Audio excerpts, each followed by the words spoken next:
Sumigaw na ang champion sa mga tao dito sa Champions Arena ay nagsigawan na. Nagbibilang na ng 3 seconds patungo sa ating picks Fredrin. and bans. Ano to, Fredrin ban? Sa dalawang teams na to, paborito nila yung Fredrin. Pagagawan nila yan. So siguro yung blue side team, uunahin na yan. Siguro ang napansin ko lang na pwedeng pagbigyan ng dalawang teams Ayan si Uzong at yun na Ayan na. Ayan na. So, given na super nga yan. Fredrin. Fredrin na agad. Super Fredrin. Na-mention natin to kanina no, na yung Fredrin. Alam mo si Caro rito, ano na yan kapag first pick tayo, Fredrin na, wala na.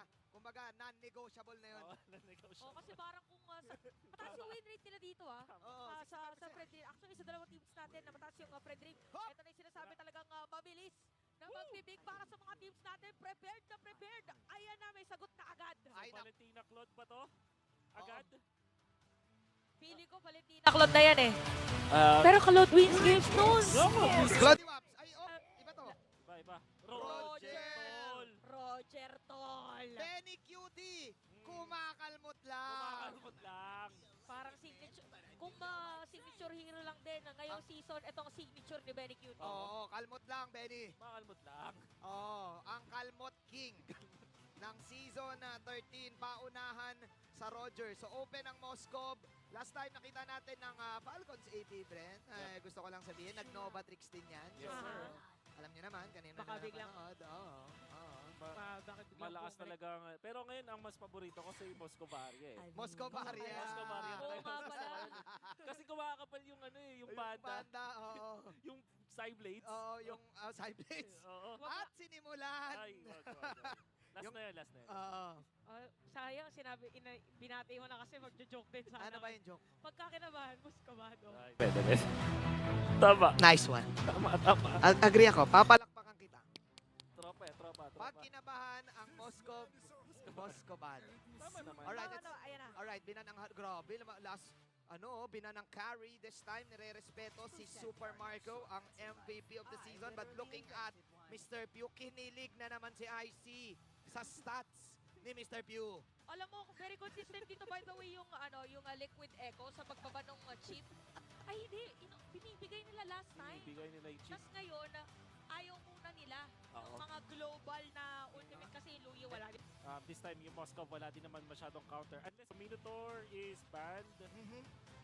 Si Grackis na, mahirapan sila Grackis may Valen. Edith siguro. Yun na nga. Moscovaria. Muscovaria na talaga. Oo, mataas pa rin ang global presence ng Moscovaria kahit anong mangyari. Yung Spear of Destruction, wala coast to coast Nakaka-distract talaga Oo Kaja ang usually pinipick. Topa Kids. Topa Kids. Mabilis na draft talaga. Kailangan mas mabilis tayo mag-isip dito Adventure starts here. Sabi ko, ay! Florin. Uy! Okay. Parang bilang lang sa kamay, sa daliri. Mhm. Oo, kung ilang beses nagamit Oo nga yung Florin ng Liquid Echo. Malakas ang Florin Roger combo. Talagang napoprotektahan at hinahayaan lang niyang tumakbo dito yung Lobo. Kasi parang kahit anong mangyari mapoprotektahan niya from long distance. Napakadami. At meron pang nakaw. May Valentina nga pala for the side of Liquid Echo. So pwedeng manakaw dito yung Ditona's Welcome, maging yung Dragon Up. Remember, ginagawa ni Sanji yan Siya mismo yung nagiging dragon para ma-retry ni Caro rito. Lolita, ganun. Pain, flee. Alright. Florin, ay nako!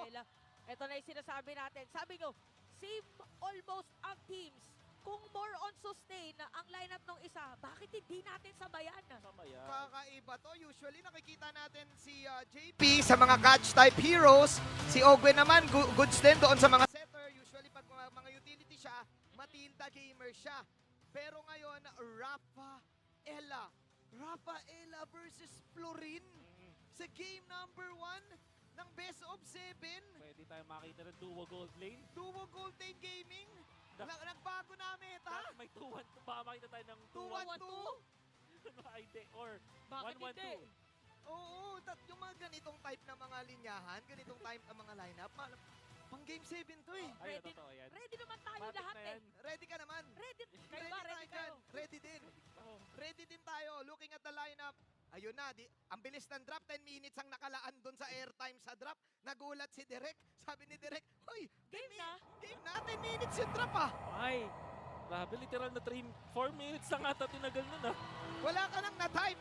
Ibig sabihin, parang buong gabi ang iniisip ng dalawang teams natin is kung paano ko kontrahin yung isa. Pinaghandaang mabuti dahil eto na ang unang hakbang para sa pagsubok ni Carorito at Liquid Echo against PU, Mr. Angelo Kyle and Falcons AP Bren. Papakitaan tayo ng dalawang healing type utility support roam.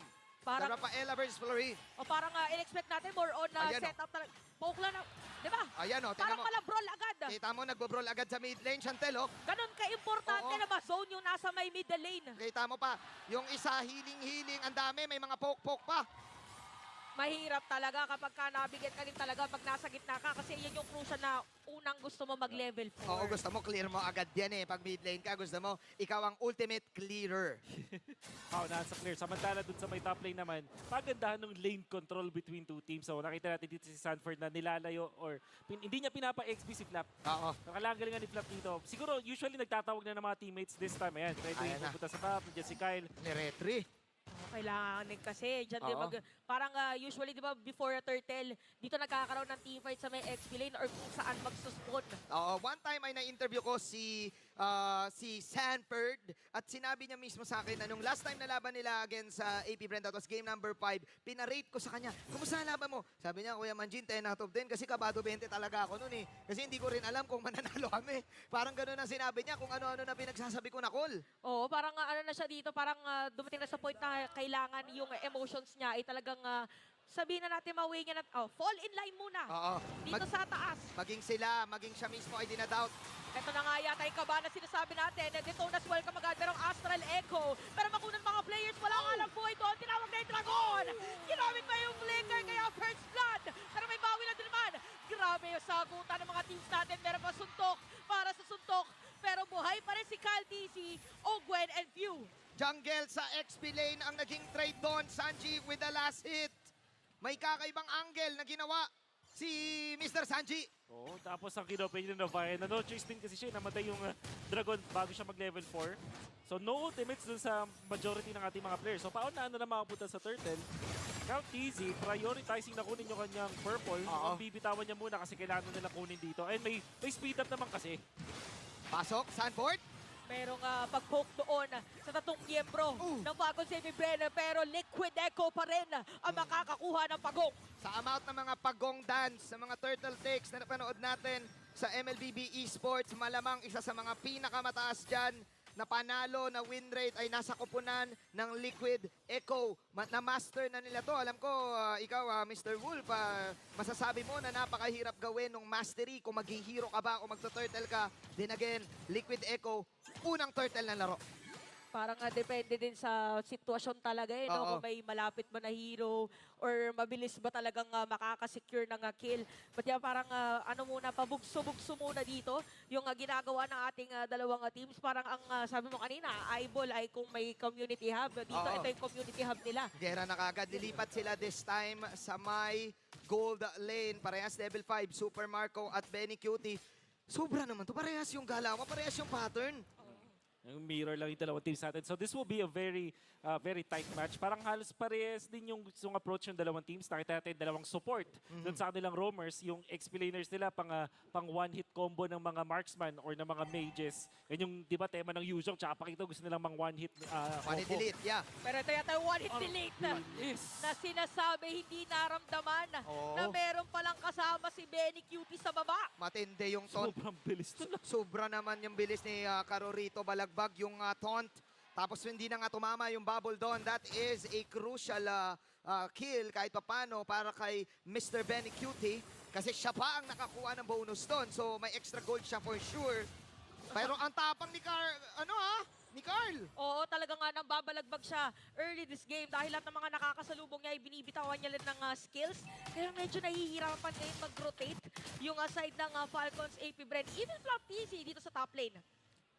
Tala natin na ang tema para sa dalawang teams ay maupod dun sa may late game sa 3 items na yung kanilang mga heroes. Pero para masasabi ko dito para sa dalawang teams, mauuna ata mag-power spike itong team Liquid Echo. Yeah. Knowing na meron silang Benny Cutie Roger na may 1 kill na. Pero si Pew makakalasit ng turtle. Yun yung dragon, no? Oo, napanood na natin yun sa mga ibang games nila. Parang talagang saktong-sakto Oh sa my Sargo. Pero hindi papayag dito ang Team Liquid Echo. Meron dito na welcome para kay Calvi. Tinawag na rin yung dragon. Pero pag power JP makukuha nila. At double kill mga para kay Fluff. TC! Call! TC! Para sa triple kill ng dating kapatid na TC! Lumabas ang dragon! Pero si Flap ngayon may iwan, kinakalmot! Kinakalmot muna si Benny Cutie.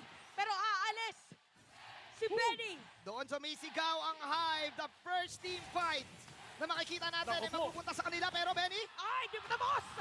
Hindi pa pala tapos! At dahil dyan, lamang ang Falcon sa Bren.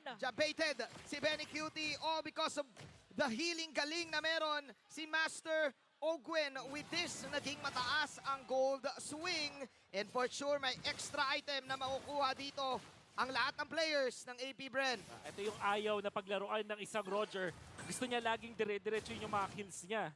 And this is the reason why Falcon Safety Brand went in for the Rafaela. Naubusan na rin kasi yung mga valid na sustained heroes natin, di ba? Wala na Matilda, Oo. wala na yung mga Minotaur. So parang humugot ng malalim yung sila Daki and si Coach Robert to get this Rafaela na nakita natin nung gino-shot sila ng team Liquid PH. Nag-flicker out lang si Ogwen tapos punish afterwards. Goods na goods, goods na goods. At nagtabi-tabi pa sila doon kanina kaya tumama yung passive ng isang Moskov. Tumatagos yung kada karayom na binabato niya Yep. with that Spear of Destruction teleport. And with this, ang laki ng swing, no? Biglang na-control ng Falcon sa AP Bren yung mapa. Grabe yung sinabi mo dito, Will. Parang yung na-realize ng Falcon sa AP Bren, wag na tayo mag-setter-setter. Punta Oo. na tayo dun sa Plus Gaming. Punta na tayo dun sa Healing Gaming. Mahilig din kasi mag-set naman yung Team Liquid Echo. So, gagawin na lang nila is counter na lang natin, initiate natin. So, yung mga heroes nila dito built para sa mga counter initiation. So, dyan yung Yuzong na pwedeng playstyle mo, ikaw mauna, pero pwede rin naman na ikaw yung ka-counter with your Petrify. Okay. And then yung Moscow variant, nakita natin na malakas yung impact. Kumakapal kasi yung mga hitbox ng mga Hitbox. kalaban. Yes, here we go. Dragon mo, Retrico! Sino nga ba talaga makaka-retry dito sa ating laban? Pero hero pala yata ang gusto nilang gawin. Dito na sweldo Oh! Kyle TC habang sa may batalikod. Si Pew, makukuha nila. Dediretso yung baka kay Kyle TC dito ngayon. Ang Praises natin hindi tatama doon. Pero nga ng Heartings makakakuha pa rin ng kill. At si Saji, isama mo na si Sanford sa ilalim ng Torre. Pero flop, TC, shutdown na para sa kanila. And a double kill para kay Benny Cutie. This time ay nakabawi ang Team Liquid Echo, the Cavalry. Ang layo ng trinabel time ni Benny Cutie. Yung buong Zapote Road ay kanyang trinabel para makuha yung double kill na yun. Ganda na pinakita doon ng Team Liquid Echo. Merong play doon si Saji na hinarangan niya yung Star Shatter ni Few. So dalawa yung na-achieve. Nahanap nila kung nasa si Few tapos napigilan pa yung retry damage sana. Wow! Okay. Kamuntikan na. Faker. Pindot na pindot! Si Carl Tizzy, Super Marco with a dodge. Pero ganon ka-confident si Carorito on that Appraiser's Rat in the mid lane with a snap na ibawi ng Liquid Echo. Tumabla na naman ang laro. Oo, 8 Stalemate. minutes na. 8 Oo. minutes na pero pantay na ulit yung laban natin. Tsaka doon mo makikita na napaka-importante talaga ng middle lane. Ginamit pa dito yung Spear of Destruction para talagang umabot din doon na si Super Marco sa may Yeah. gitna. And kung titingnan mo yung huling laban na yun, si 4D, hinahanap niya talaga si Angelo. Hinahanap niya si Few. Oo nga. Lumawak yung camera eh. Nakita mo, nag-zoom out. Kasi yung mga Astral Recall Yeah. dito ay talagang nagagamit ng side ng Falcons AP Bren. At mukhang Very sanib-sanib muna. Parang kakaibang trade na gusto gawin dito ng Team Liquid Echo. Okay. Pero naka-ready ang AP Bren para dumepensa. Yep. Hindi pa rin binibigay ang mid lane dito. Basag ang mid ng Liquid Echo. AP Bren for sure ang pwedeng magdikta kung saan ang laban dahil dyan sa butas na mid lane na yan. Pero yung Team Liquid, masaya sila kasi nag-commit ng Dragon itong si Flap TZ. Ay, With the oo. upcoming Turtle. Pero yung Turtle naging Lord. Ay, naku, binigay na So, lang. binigay. So parang siguro calculated yun ni Flap TZ na hindi naman siguro lalaban yan anytime soon kasi biglang naging Lord eh. Parang malaki yung difference ng Turtle pa lang siya tsaka ng Lord na siya ngayon. So hindi pwedeng i-burst ng Team Liquid. Pero sabi dito ni Carorito, saglit lang. Walang Dragon. Walang Dragon, laban pa rin. 20k ang kinukol dito ni Carorito. Parang pwede yata dumiretso dito yung dalawang teams natin at nakaabang for the red Ayan na. Astral Echo ay ginamit na. At matagal na magsisimula ang ating teamfight. Talagang pinagdedesisyonan muna nila. Pero retribution para kay Carl TZ. Tama na daw. Pero dito ginamit din Donas welcome. Pero makakatakas pa rin dahil dun sa mga healingan. Napakagandang knock-up para kay Sanford. Kaya mabibilit na umalis pero may bawi din si Flap TZ. Merong stun para sa kanya. Pero wala siya kasama. Kaya naman mapapatay sa kamay dito ni Sanford. 20 seconds, hindi ko na nasabi, 27 seconds down. Si Flap Daisy ang tapang ng Liquid Echo. Oo, tropang napilitan yung Falcon Safety Bread kasi yung move nila dun sa top meant na may magde-defend dun sa mid na mag-isa lang. Si Flap yung nag-defend ng mid lane na Torre, ginamit niya yung kanyang ultimate, and then dun sa upcoming the Lord team fight, nakita natin Liquid na pwede nilang i-go yung Lord. Kasi Oo. alam nila walang Dragon. Si Flap TZ napilitan na gamitin yung Petri. Yeah. Na-combo lang yung patalon. Imbis na i-delay nila, no? Imbis na i-delay na lalaban na lang daw to. Dito na welcome. Pero hindi yata nila madedelay dito ang kanilang pagdepensa. Napagandang damage dito. Super Marco may pili na dash away. Nandito na yung Dragon. Hinahanap ang mga player si Carl TZ. Maabot pa kanila. At si Sanford isama mo na rin. Parating dito si Benny Cutie at si JP. Si Sancho medyo mahihiwalay sa kanya. Benny! Pero sakit na mga pre-hit. At aalis muna ang dalawang koponan. Lamang sa show ang Liquid Echo. Pero ang Falcons AP Bren, alam nila yung capability ng lineup nila with the Dragon form na kanina wala. This time nilaban nila yon at na-punish ang dalawa sa Liquid Echo. Dalawa ang na-deads. At kinilig na naman ang kayang si Si IC, Oo. ang fiancé ni Mr. Pew dahil sa stats Oo. ng total assists in the game. Siya na nga number 1 ngayon. 13 seasons na rin naglalaro.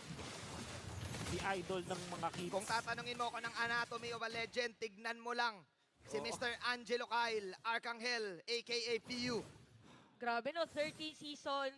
Very consistent international appearances or accolades mga at lumalaban ulit Oo. ngayon for an MPL Grand Finals. Number 1 in assist, mala Steve Nash, Jason Kidd na pinagsama-sama. 7-7 is the scoreline. It's still a 50-50 ball game for both of these teams. Maghihintay na naman tayo ng 40 seconds para sa Lord. Pwede ka munang magtimpla ng kape. Ikaw na nanonood ngayon. Oo. Tawagin muna yung mga tropa, manonood tayo sabay-sabay. This will be a very long series. Yung Oo. game 1 pa lang natin, palitan agad. Akala natin na Falcon Safety Bren na yung may control. Biglang nakahanap ng opening yung Team Liquid. At ngayon, magkakaroon ng second Lord natin kung saan available lahat ng spells. Yeah. Available lahat ng ulti. I take note, last time na nakita natin yung laban na to, yung agawan ng Valentina and Novaria, Aha. ang usually na nanalo sa late game ang ay Novaria kasi may poke capability. Ayan, no? Ang sakit. Yung the starter of the shot, star. The star shatter Shatter poke. of the stars. Oo. The stars of the Naguhit. shatter. Ang tawag dyan sa games, guhitan mo. Guhitan. Para naman sa Falcon AP Bren, meron sila itong barats. Ang pwede kasing gawin ng isang barats, gamitin yung kanyang ulti para dun sa Fredry para hindi maka-retry. Tapos yung makakampi niya yung i-hit dun sa Lord, tapos siya na lang yung magre-retry. Nako, Astral Echo. speaking of Lord, itutuloy yata at hindi ire-reset. Astral Echo ginamit na ulit. Pero mapupunta pa rin kay Carl TZ dito yung Lord. Look at Super Marco. No, pinagkalmot-kalmot lang. Dito ni Belly Cutie at habulin pa nga dito si Few sa may bandalikod. Makakabalintad at mahanap pa nga dito. 3 players down para sa Falcon Safety Bren and Team Liquid Echo. Meron pang Lord. Namayagpag yung tapang ni Carlito the Great. Apat ang wala sa Falcons AB Bren and Team Liquid. Sumisigaw na naman ang kanilang mga fans ng Endable. And the ball na nga yata dahil meron silang minion wave. Maghihiro pa nga bago mag-tower lock dahil gusto nila kuhanin ang game number 1. Kinalmot ni Benny Cutie yung pace. At doon mo nakita ang isang straight na pagbazak after one crucial team fight. Ito na ba ang tunay na MLBB? Ito na ba ang tunay na paglalaro ng MLBB? Ganito na nga talaga. Sobrang objective-based. Hindi ka papayag na kahit natalo ka sa early tas na kuhaan kayo ng 2K gold lead susuko ka na kagad, maghahanap ka ng ways. Kahit nakokontra kayo na mga sustain with your Roger, may tiwala ka lang dun sa signature pick mo. Yeah!